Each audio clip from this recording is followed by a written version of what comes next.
Good morning, dear students. So, in my today's class, I'll be which is the continuation of the same chapter, Judiciary, which I started last week. Understood?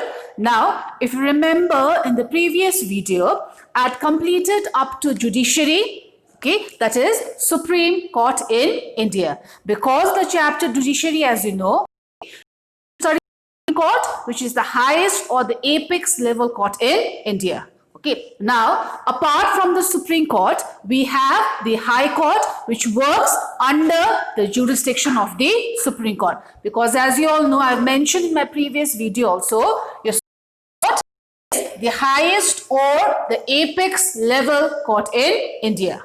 Okay, then you have the High Courts. Okay, then you have your district courts.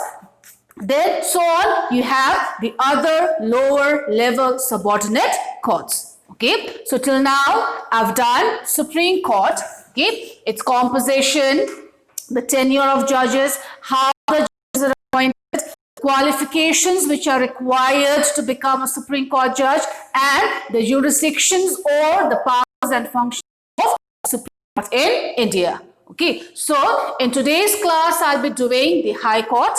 Okay, and under the High Court, I'll just be doing 3 topics today. That is composition of the High Court.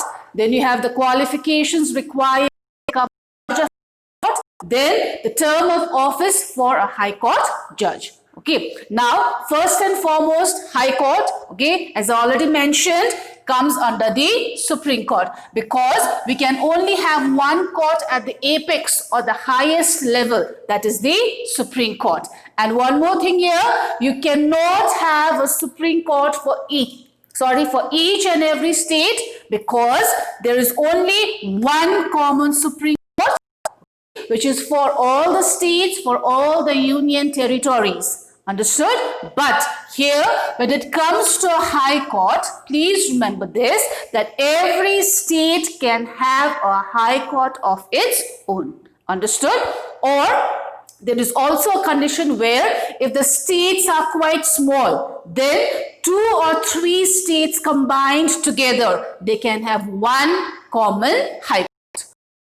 Or else there is a condition where every state can have a High Court of its own. But please remember that every state, every union territory cannot have a Supreme Court of its own. Supreme Court, only one, okay, which works at the apex or the highest level, but High Court can be there in every state. And I also mentioned, if the states are quite small, then what can happen is 2 or 3 states together, they can combine together and they can have one common High Court. Okay, now in your books, page 147, High Court, here it's clearly mentioned that the High Court at the state level, okay, is the highest court.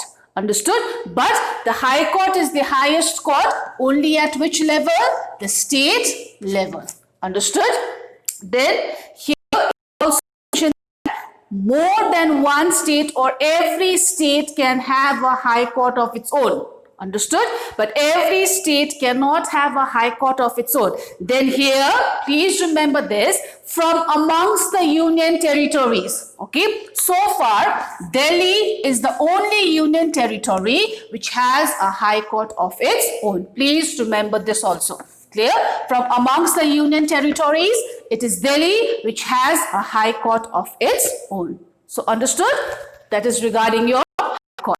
Now come to composition. Now here, like the Supreme Court, here High Court does not have a fixed composition, which means they do not have a fixed number of judges.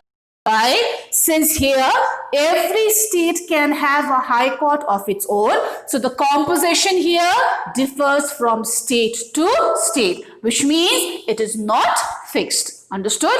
Because some states may have 2 or 3 judges, okay? Some states may have 5 or 6 judges. So the composition here depends upon state to state, because here every state can have a High Court of its own, okay? So number of judges in the High Court from state to state. However, each high court, like your Supreme Court, will have one Chief Justice, okay, and other judges who are appointed by whom? Same as in Supreme Court, who are appointed by the President. So High Court judges also, your Supreme Court judges also, they are appointed by the President. Okay, and here both in the Supreme Court and in the High Court, you have a Chief Justice. But here in the High Court, the number of judges, they differ from state to state. Okay, then the President appoints the Chief Justice of the High Court after consulting with the Chief Justice of the Supreme Court and the Governor of the particular state concerned. Okay, so here the High Court judges appointed by the President.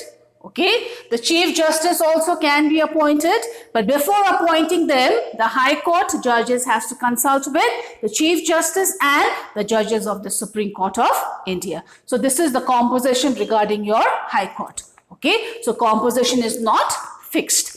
The qualifications, he should be a citizen of India, this you already know. Then secondly, he or she should have held the judicial office in India for at least 10 years, or he should have worked as an advocate of a High Court for at least 10 years. So to become a judge of a High Court, you should be an Indian citizen and you should have worked as an advocate of a High Court for at least more than 10 years. Then you're qualified or you're fit to become a judge of the High Court. Okay, so this is regarding your qualification. Now, the term of office. Now, if you remember, a Supreme Court judge, he was appointed till the age of retirement, which was 65 years.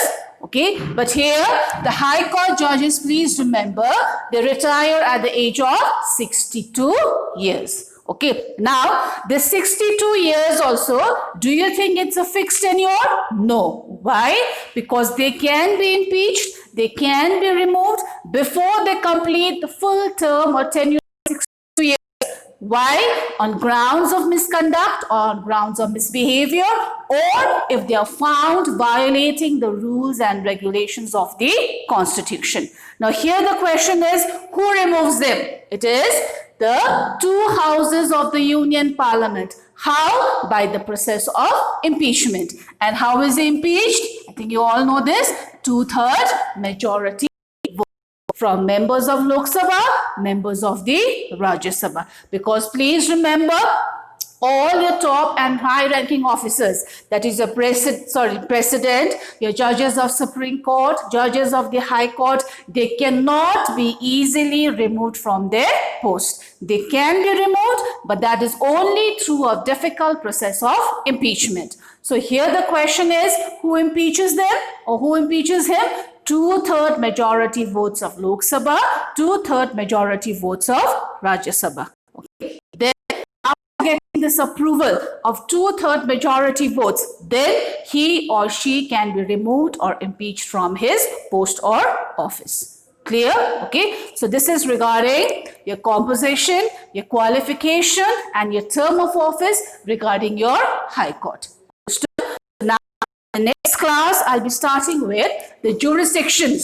Okay, like we did for Indian Supreme Court, here also the High Court also has certain jurisdictions. Understood? So here we'll be doing the jurisdictions of the High Court in India. Okay, like you have original, appellate, same like in for Supreme Court in India. Okay.